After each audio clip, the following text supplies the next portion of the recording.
One of the central dilemmas and debates in the world of productivity, speed versus quality. In the case of the 20% project, is it better to get a half-made product out on time or a more complete project that risks getting stuck in the backlog and is late? Well, unlike some of the other dichotomies I've drawn in this course, this problem actually does have a definite solution: speed. Having a poo-poo product with 20 users is infinitely better than having a perfect solution with 0 users. Why? Because as amazing as your product is, it doesn't mean jack if it's not in the field and is not being used. But what does this kind of speed of development translate to in reality? You see, a poo-poo product is a very specific term. It's also a very subjective term, like the term perfect. Simply put, it's better to have a 10% solution in 1 week and ship it than it is to have a 90% solution you built in 6 months that's never shipped. And by shipped, we mean put in front of a customer. We want to avoid the caveman trap, which is exactly as it sounds. Tunnel visioning in your cave, trying to perfect your product or vision without ever showing it to users. In other words, we want you to put something in front of users as fast as possible. Keep this in mind, your product is only as good as the impact it makes. A product that lives in your garage and has perfect features, it's not perfect at all. It's a fallacy. You've built a poor product, or perhaps not even a product at all, because it hasn't interacted with anyone, let alone helped them.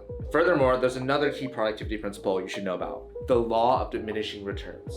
As you work on something more and more, you're naturally going to slow down, no matter how hard you work. I'm sure you've noticed this with every form of productivity in your life, whether it's studying, physical training, or playing an instrument.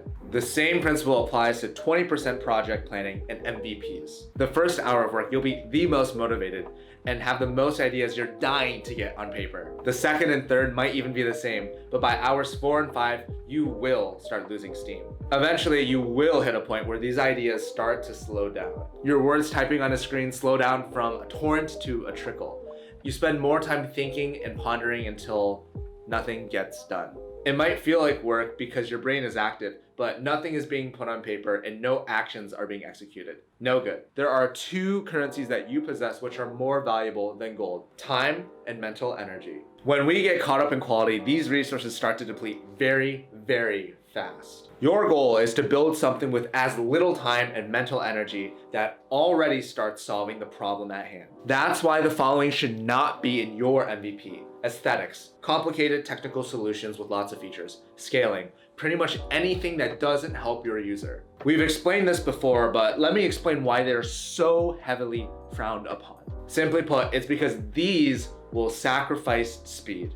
We mentioned earlier how important it was to talk to the user, to learn about the things they genuinely needed and were desperate for, because that would maximize social impact. When we add in these other things, while they might make you feel good, like a slick welcome screen animation or logo, the reality is that they often do not do good.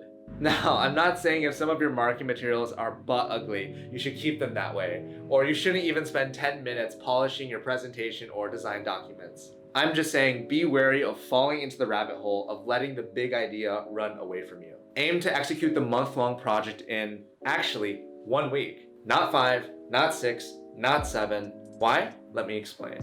The scope you should think of as accomplishing in a week, but you should allocate 1 month to do it. Things will get behind.